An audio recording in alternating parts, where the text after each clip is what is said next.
I don't know what comes to your mind when you hear this word worship, how that makes you feel. For some, worship is what we do when we sing in church, as we just done this morning. For others, worship is a far more embracing concept that involves our lives, not only what we do in church on a Sunday, but also every day of our lives as we go about living our day to day. And both concepts are obviously right. But worship goes a lot further than that. In fact, most people, whether they're Christians or not, most people worship. They just don't call it worship or even realize that it is worship, but they do worship.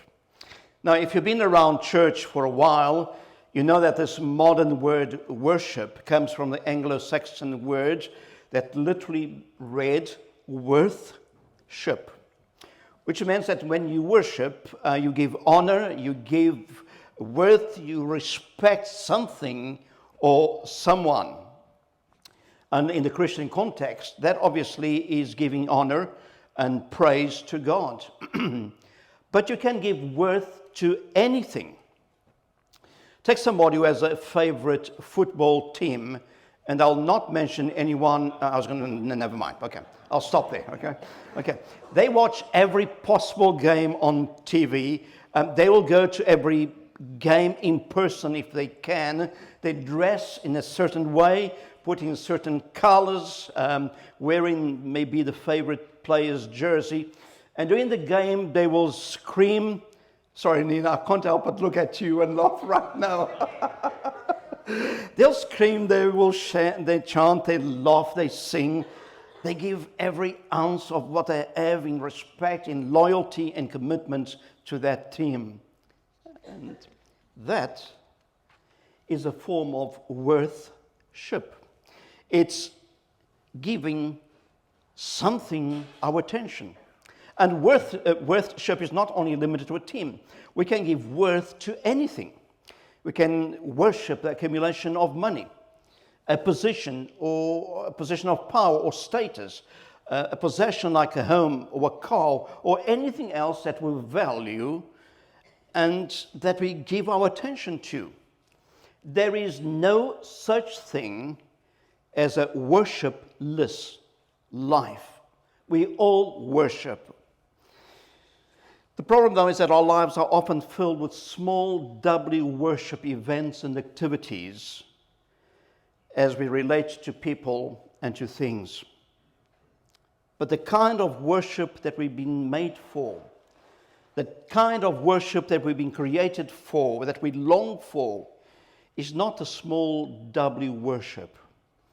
It's the capital W worship, worship of the living God.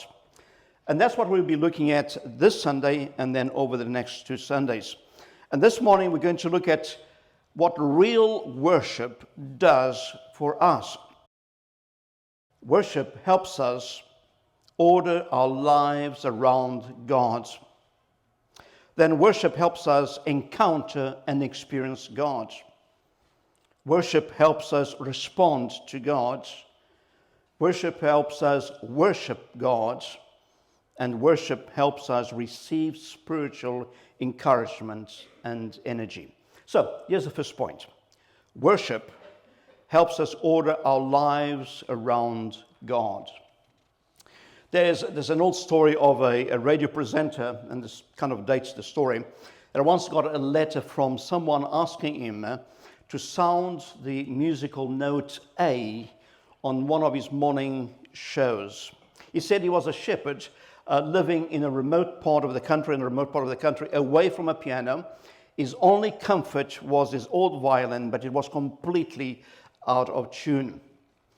And so the radio presenter agreed, and one morning he sounded for a couple of minutes, a couple of seconds, the note A on his show. And a little while later, he received a short note that simply read, "Thank you, I am now in tune." Simple story, but it reminds us that worship can do that in our lives. A clear, solid note that allows us to retune, as if it were, our lives to God. An act, a moment, a time that takes all the fragments that come in our day-to-day living, all the things that pull us apart, then brings us together in a sense to give attention to what really matters. Let me illustrate this point. Take a kind of a look around you and find one thing, at least, that contains the color gray. Okay? It could be your clothes, it could be someone else's clothes, it could be on the ceiling, it could be the walls. For those of you watching online, it could be around your furniture, your home. Just look around you and see if you can find anything that is gray. Got it? Okay. Now, when I asked you to do that, something happened. You changed the way how you look at what is around you, and you created a gray mindset. And when you created that gray mindset, you began to see gray in places you probably had never seen before, right? The reason is simple. We tend to see what we sensitize ourselves to see. And that's what worship does for us. Worship helps us to open our eyes to God, to get a God's mindset, as if it were, to be sensitive to the presence of God. Now, just now I asked you to look at the color, to think of the color gray. Now think of the images that come to your mind as I read these words from the Old Testament prophet Amos from chapter 4. He who forms the mountains, who creates the wind, and he who reveals his thoughts to mankind, who turns dawn to darkness and treads on the heights of the earth, the Lord God Almighty is his name. And just a couple of chapters later, the prophet continues. He builds his lofty palace in the heavens and sets its foundation on the earth. He calls for the waters of the sea and pours them out over the face of the land. The Lord God is his name. And suddenly our thoughts begin to focus and to prioritize our attention. See, that's what worship does. It helps us to reorder our lives because we get to have a glimpse of who God is. So that's what worship does. Then secondly, worship helps us encounter and experience God. The second reason why worship is so vital in our lives, it does help us to encounter and to experience God. Not just become aware of him, not just being sensitized to his existence, but to actually encounter and experience him. And isn't that what we most want? An encounter with the living God, experiencing his presence. No one wants dead, lifeless rituals. We don't want dried out dogma. We don't want meaningless symbols and practices. In Psalm 34, verse 8, we read these words, "Taste and see that the Lord is good."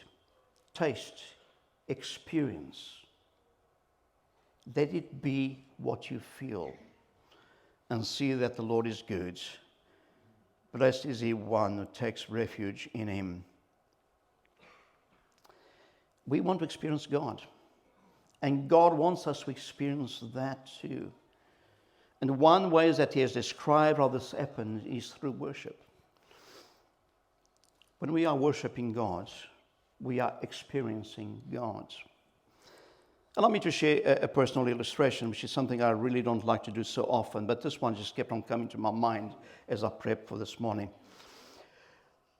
A few years ago, my wife Jill and I went to a concert at Kingsgate, and it was a really great array of speakers and so on. And the conference itself was great. But on the second day, in the afternoon, which is, if you go to conferences, you know the afternoon is probably the worst possible time because you're tired, you've had so much stuff being put into your brains, you just want to sit back and kind of switch off. But prior to the speaker getting up, there was a time of worship, as we were this morning. And suddenly, there was this overwhelming sense of the presence of God in me. And I just couldn't hold the tears back. And I was kind of trying to keep it quiet. I mean, this is not going to do my street cred any good. And my wife is kind of looking at me and saying, what's going on? And I know if I say anything, it's going to open the floodgates and it's going to go all over the place. But it was such an overwhelming feeling that just would not let go. It was what happened afterwards that really stayed with me. Because for the next few weeks, there was just this strong, strong desire in me to just spend time with God. And I'd get up in the morning, go straight and pick up the Bible, and just there was something alive that I so wanted to experience. And what I'm describing to you is not only my experience, many of you have experienced that as well, and you know what I'm talking about. You see, we don't live just a spiritual life. We have a life that is meant to be lived spiritually. There is not a dichotomy in this. Our lives are to be lived spiritually, every part of it. You see? We are in a relationship with God through Jesus Christ. And that's what causes us to want worship. So in this relationship with God, is it a close one, as you think of yours? One that is nurtured, cultivated, and developed? Just for a couple of moments, let's run a kind of a personal diagnostic. Because if you and I are not attending to ourselves spiritually, our symptoms will be apparent. So let me give you some simple diagnostic questions. If someone were to ask you where you are growing spiritually, or what you have discovered new about God, would you have an answer? When it comes to God, is he more concept or friend? Is he an idea or is he your father? What are you most comfortable talking about? God as a theological or philosophical concept, or your actual relationship with him? And when was the last time that you felt a specific prompting come to you from God to act in a totally counterintuitive way? And if someone were to ask you if you were more like Jesus today than you were a year ago, what would be your most honest answer to that? And whatever answers may be to any of these questions, in some ways, this depends on whether we're experiencing God or not. And one of the keys that we experience God is through worship. Let's move on. Worship helps us to order our lives around God. Worship helps us to encounter and to experience God. And thirdly, worship helps us respond to God. The third benefit of worship is that it does help us respond to God. When you respect someone, when you have honor for someone, when you certainly love someone, it's natural to want to then let those feelings be known, those feelings to be expressed. We want to show them, we want to tell them, we want to do something for them. Worship is one of the most personal, authentic ways to respond to God relationally. When we articulate our feelings and we express our emotions verbally, when we do so physically, emotionally, and so on, this deepens our relationship with God. Think about how this works in other relationships.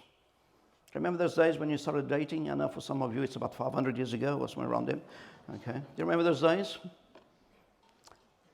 What was the one that really, the biggest relational line that you crossed in a situation like that? It's when you first tell them that you love them.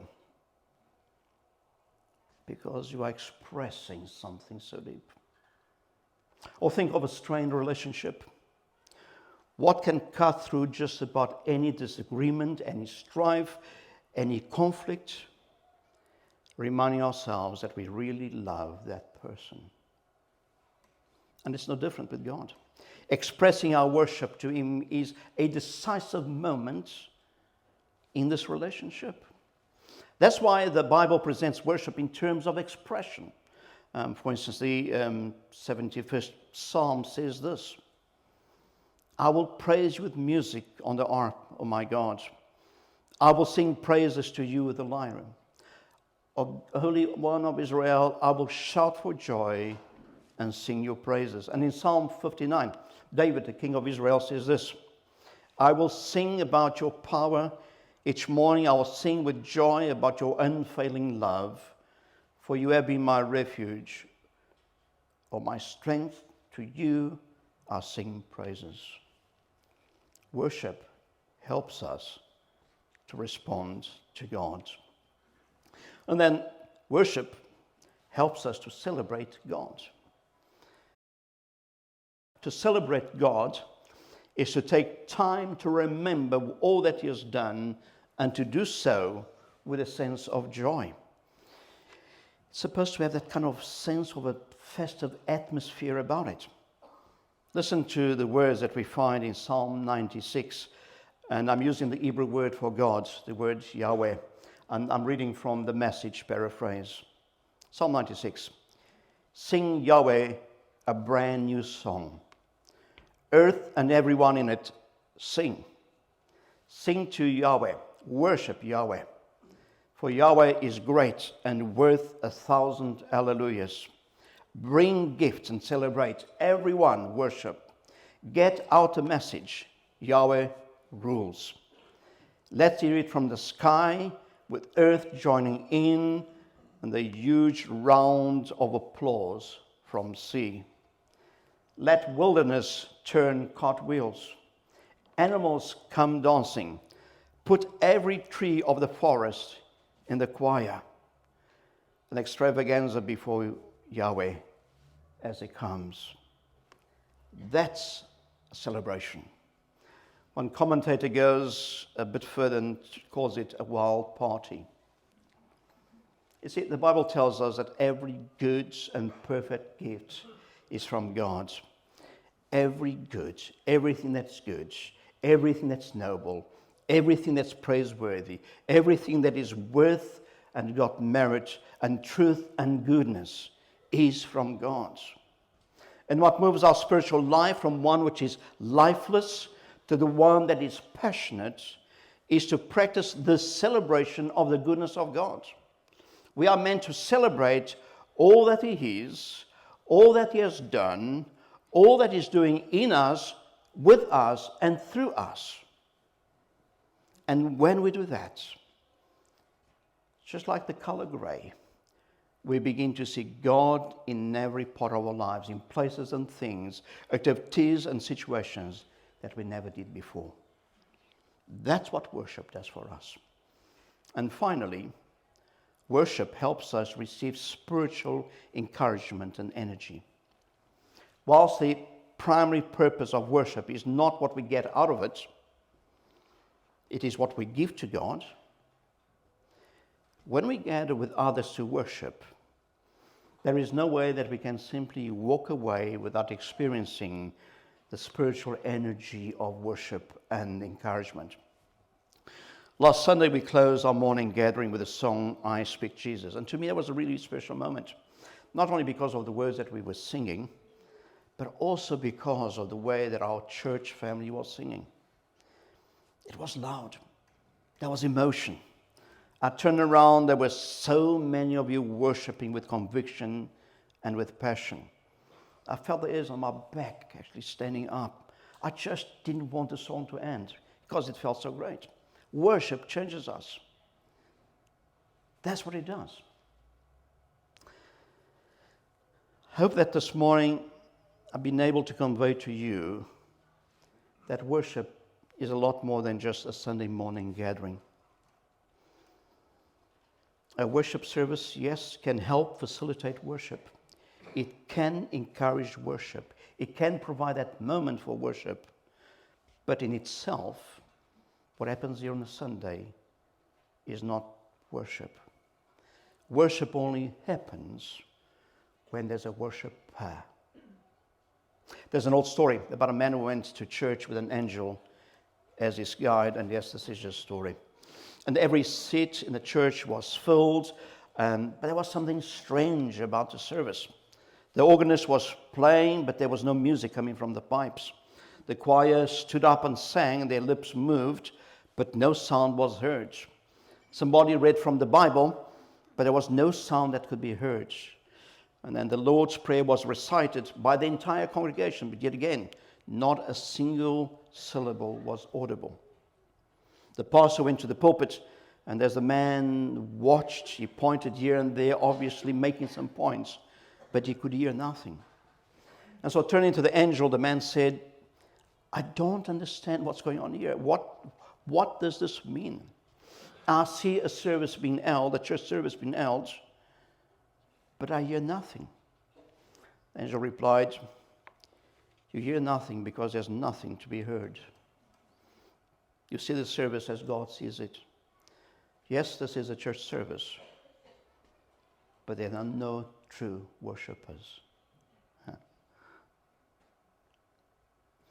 Experiencing what worship has to offer us depends on us actually being a worshipper, which takes two things.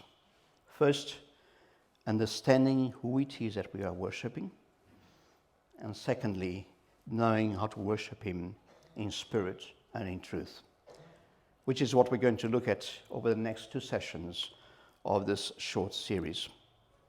It'll be interesting. And I think what we're going to look at, we talk about, may even come as a bit of a surprise at times. Who is this God we worship? What makes Him worth our worship? And why should we be so moved? And practically, how do we do it? In a couple of seconds, we're going to close our time together this morning with two songs. Give us a moment to be worshippers, to refocus, to move from the grey and from everything else that clutters our life to a God moment. But before I do so, I'd like to share with you something I read a little while ago. Soon after communism fell in the Soviet Union, a group of pastors and theological professors visited the Moscow Theological Institute. And they went there for 3 weeks as part of a team that went to help Russian pastors and Christian leaders and so on. And the writer of this article described it as a fascinating time. And one of the experiences that he talked about was going to preach at the church in North Moscow. For Christians, being able to openly go to church was a new experience. It had only been a few years since the fall of communism. And as you know, Christianity was outlawed then.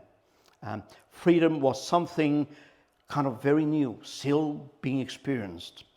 Many Christians still had the scars of their beatings and the serial numbers, the tattoos that had been given in prison, where they'd been in prison for their faith. And the writer was asked to bring a message on a Sunday morning service, a gathering like ours. What he didn't know when he said yes is that you would have to wait quite a bit of time before he could preach. The service lasted nearly 3 hours. There were 3 sermons from 3 different speakers. Okay, so I'm not too bad. And there was a lot of prayer, a lot of worship in between. And then at the end, he was really surprised at the length of the service, yes, but also the spirit and the energy of the people. And so after the service was over, he spoke to the pastor of the church, and he asked, why was it like this? And this was a reply. Remember, only a few years ago, we would have been put in prison for doing what we do today. we were never allowed to gather together as a community of faith and offer worship to God. We are just so happy and are most in a state of unbelief that we can do this now publicly together, and we don't want that to end. And not knowing what the future might hold for us here, we assume that every week might just be our last week.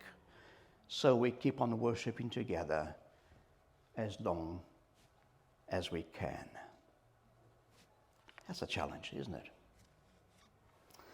Next week, we take this theme of worship a step further as Matt leads us through the experiences of one of the Old Testament prophets. Yet a glimpse of the God he worshipped. And in the words of this prophet, he became undone. In fact, the Hebrew word for what happened to him as he encountered the living God is he became disintegrated. That's the original. It's a fascinating scene. And I think there's so much that we can learn as we study these few verses. So I hope that you'll be able to join us next Sunday morning.